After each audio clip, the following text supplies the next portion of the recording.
What's up, y'all? Welcome to the Chris Gunther Show. Thank y'all so much for watching. Remember to like and share this video. I would greatly appreciate it.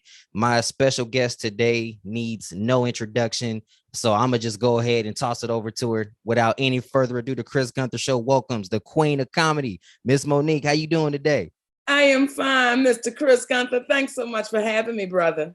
I just appreciate you for taking this time out. It's definitely been in the works for the last couple years, so I greatly appreciate it. Yes, it has. When I tell you, you have stayed consistent, persistent, and I appreciate it, baby. That's how you get it done. Yes, ma'am. And talking about consistency, you've been consistent with so much in your entire career. Where did you being consistent come from? Like, how did it all start for you? You know what? I think, Chris, we forget what we were taught as kids. We forget. Don't get bullied. Always stand up. Don't tell no lies. Don't steal. So I've never let go of those things. I've never let go of those principles, those morals, those values. So when you hold on to that, you have no choice but to be consistent. Absolutely. I've learned that firsthand just in the, small amount of time I've been in this business. You'll encounter a lot of people, take me back through your upbringing, a native of Baltimore, Maryland. Like what was it like growing up there? I'm the youngest of four siblings. I used to say the baby. And when I started going to therapy some years ago, the therapist would say, well, who's the baby? And I would say, I'm the baby. And she would say, well, do you realize how old you are? I would say, yeah. She said, so you're the youngest. I said, okay, sugar, for that $300 I'm paying you, I will be the youngest. Okay. So I just start saying the youngest sibling. I wonder if my sister's watching that because they constantly call me the baby of the family. I'm the youngest of three. So they can say you're the baby. You can't say it. Okay. Because we got to let them know we mature. So exactly. We're the youngest. Okay. But, just growing up with my siblings, two-parent family, which really didn't make too much of a difference because it could have been a single-parent family, really, for the upbringing that it was. I was a very loud child. I was very outspoken then too, Chris. So I didn't have a lot of friends as a child. Damn it, they didn't like me then either. It just came right with me.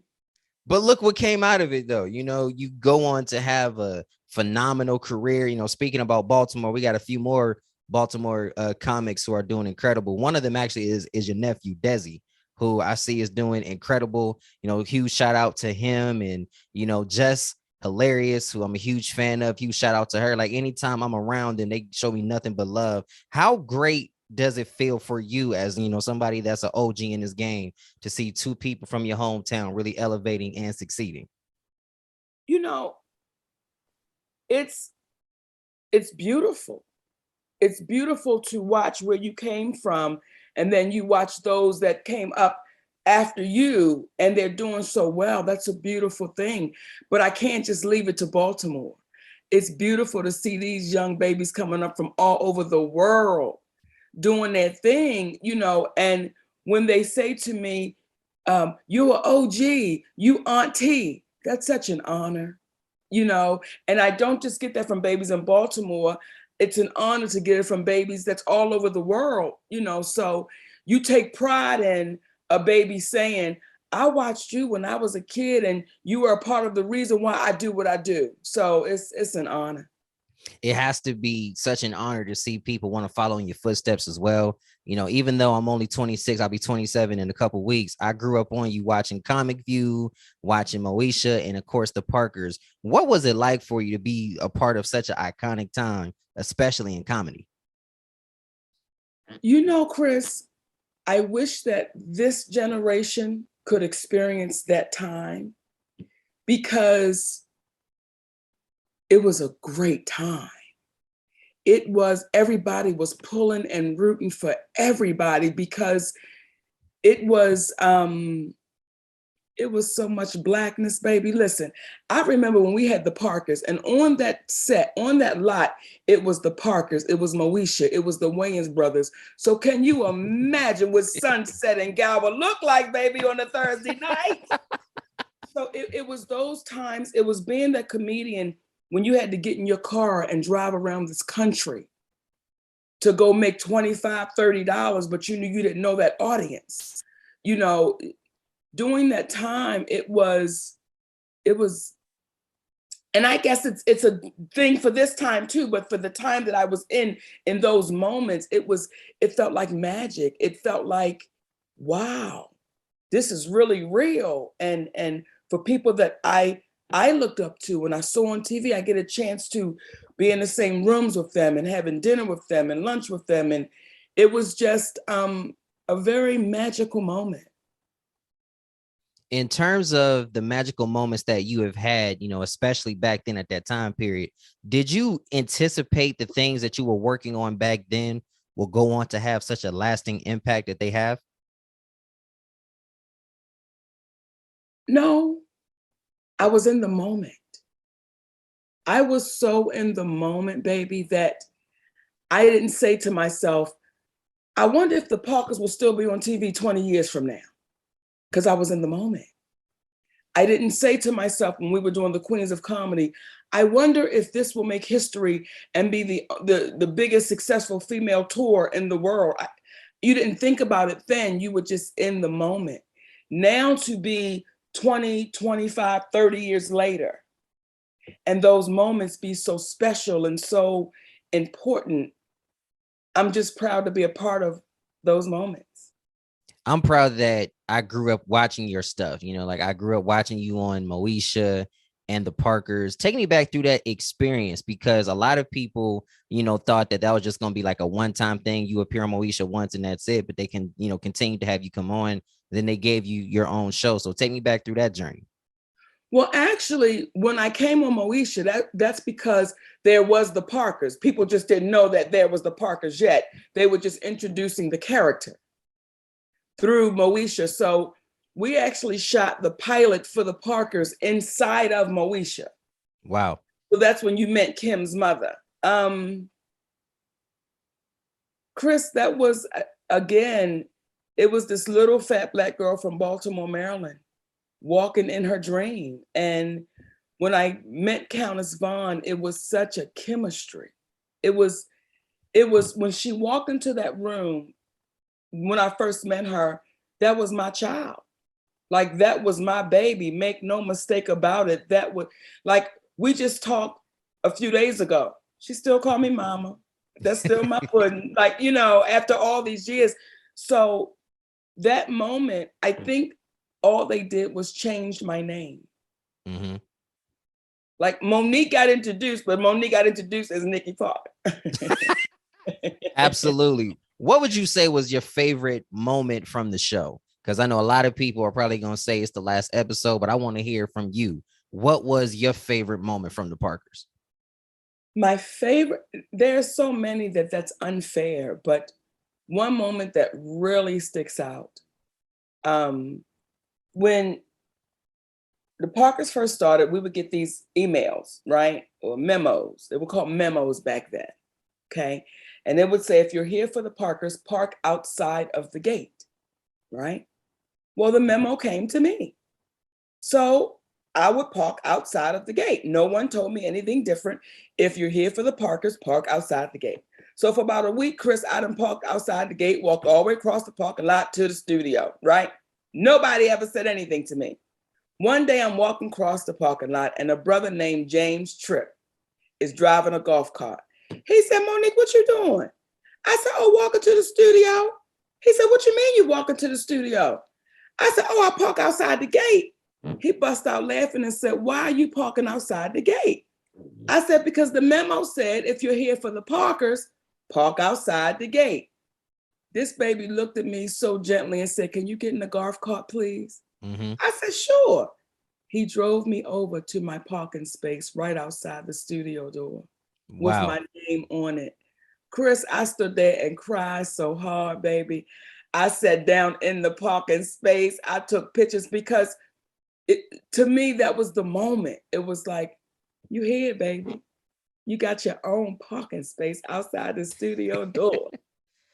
Because you're from Maryland, you've worked extremely hard. I know they had to be special. Your career continued to blossom, continued to rise. And one of the things that I've always loved about you is that you are genuine and you are pure, but you're also not afraid to speak out on things that you feel is not right. Where did that boldness and that eager to speak out about things come from? I came here with it. It would be unfair for me to take the credit. That's just the spirit of who I am. I've always been that person. So I'm grateful for the spirit that decided to use this vessel. That's just, I came like that, baby. Like I told you, I've always had a big mouth. This ain't no new stuff. I was getting ready to say sugar, honey, iced tea. This ain't no new stuff. I came. This is, people say to me, where do you get, I came here like that. That's like somebody saying, hi, where did you get being funny? I can't explain that gift. I can't explain that part of me that is just a part of me that I refuse to waver on. That part of you has touched people literally all around the world. When you are doing your shows and people come up to you and give you hugs and let you know that, you've really blessed them and you've really encouraged them, how fulfilling is that for you? Well, I feel the same way about them. So we holding on to each other, thanking each other, because those people that sit in front of me in those audiences have no idea how many times I walked on those stages and I was in a very, very, very bad place. They have no idea how many times they were able to laugh with me and not laugh at me. So it's mutual. When we hold on to each other, baby, that's mutual. That's the little girl saying, one day I'm gonna be a star. That's that little girl saying, one day I'm gonna hug people like Patti LaBelle hugged me. So everything they're getting from me, they're giving it, everything they think they're getting from me, I'm getting from them as well.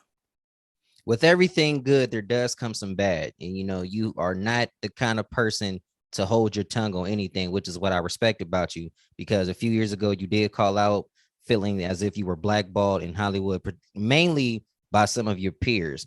Where do you stand on that stance now? Do you still feel the same way? I still feel the exact same way. Not wavering from that stance. It is disappointing and disheartening when people that look like you won't come to the table with you when they know they've wronged you. That's disheartening, but not surprising, because when you know the history of who we are, it's just being repeated. However, I don't know of the ones that stood in it unapologetically to say, I'm not, people say to me oftentimes, Chris, Monique, why don't you just apologize? I only apologize if I've done something wrong. If I've not done anything wrong, that apology would be BS and I would feel fraudulent. So for Oprah, for Tyler, for Lee, for Lionsgate, I'm not going anywhere because there's some babies coming up behind me that need to know people like y'all and organizations like yours, they need to watch out for. They need to have their eyes wide open. Would there be any type of chance of reconciliation between you, Mr. Perry, Miss Oprah, and all of those other people? Would there be any chance of you guys reconciling if they would publicly come out and say, you know what, Mo, we were wrong. You were 100% right this entire time when we shouldn't have did that to you? Of course, because as I said in other interviews, I love them. They're my brothers and sisters. I love them, and not trying to call them out, simply calling them up. I would want the same grace done for me. If I've wronged somebody, I would want the same grace for them to say, listen, you got to be held accountable, but I still love you. I'm not throwing you away. You just have to be accountable. And oftentimes in our community, we've gotten so far removed from accountability. And we've gotten so fearful of losing the bag that we sit back and we watch things happen and we say, what happened to us? We allowed what happened to us happen to us because we got too afraid to say, that's not right. And I don't care if it's not happening to me. If I see it happening to you and I keep quiet, I'm part of the problem. So when it comes to us, I'm always going to speak out, speak up, speak loudly because I love us. And I don't love us in the term of people saying, I love y'all. Mm-mm. I love you like you mine, baby. And sometimes you got to say the stuff that is unpleasant to the ear, but it'll be good for the heart if you absorb it. You've done a lot in your career. You've absorbed the good, you've taken in the bad, but you also continue to grow and you continue to push. What advice would you give to those up and coming like myself that are out here grinding, that are out here still trying to catch their big break while also maintaining their integrity? Well, first, I'm going to say this to you, baby. Stop grinding. You know what grinding means? Yes, ma'am, I do. Look up, tell me what it means. The definition that I got, it was to work yourself into exhaustion. Now, that could be 100% wrong, but from where I was reading that from, it said that you're working yourself to exhaustion. Yes. When you look it up and say grind, you know how the dentist say don't grind your teeth because you wear them down? See, they give us all these little cliches and things to say, but we don't realize what we're saying. So what I would say to my babies is don't grind, keep pushing, keep going forward, be unafraid to speak on it, be unafraid to speak up, and don't waver. And your big break has already come. See, we want the bells and whistles. My big break came when I quit my job at MCI. That was my big break. That was my big break, because had I never not quit that job, I would have never known what was around the corner. So that was my big break. As you sit right here, right now, doing this interview, and you say, we waiting for our big break, baby, you in it. You're in it. You're gonna look back on these, and it's preparing you for when you're on whatever platform you think you're supposed to be on. But the questions you've asked me today are amazing. You got right to it. The way you kept driving, it's been damn near 3 years. And I want your listeners to know this. Chris Gunther has got on my damn nerves. I'm going to tell you, baby, this baby wore me down. He said, I'm a getter, but always respectful. You were very patient. You were very professional, but you kept pushing. That's what I appreciate. You kept saying, okay, can we do it this time? Can we do it that time? Can I do it under the water? Can I do it over the seas? Can I do it in the moon? Wherever we can do it, I appreciate that. So what I say to my babies is keep going and believe when it's impossible to believe. This has been one of my favorite interviews. Last few questions, because I understand you got to hurry up and get out of here. What projects do you have coming up that the people can look forward to? Let me tell you, okay? Now, you ready for this one? Absolutely. It's probably going to be one of the hardest projects I've ever had to do in my life, but the funnest. My grandbaby is playing soccer, okay? And she ain't the best soccer player out there yet, okay? So I got to get out there with these babies, Chris, and I got to learn how to kick this soccer ball down the field into the goal. That's project number one. Project number two, you ready? Absolutely. My grandson is 4 years old, and he just signed up for baseball, okay? And it is my job to let everybody out there know I'm there. It is my job to let every parent out there know that's my grandchild. Yes. It sounds like how my mama used to do me growing up. Listen, my older babies, the twins, and Michael, they would say to me, when you came to the games, mommy, everybody knew you was there. I said, you damn right. I'm the cheerleader. Every game is the World Series for me. Every game is the World Series, and every soccer game will be FICA. Isn't that what it's called? The FICA Cup? FIBA, but it's the same thing. Thank you, sugar. Okay. Last few rounds right here. You are actually getting ready to, you're actually on tour right now doing so much. You're coming to Cleveland.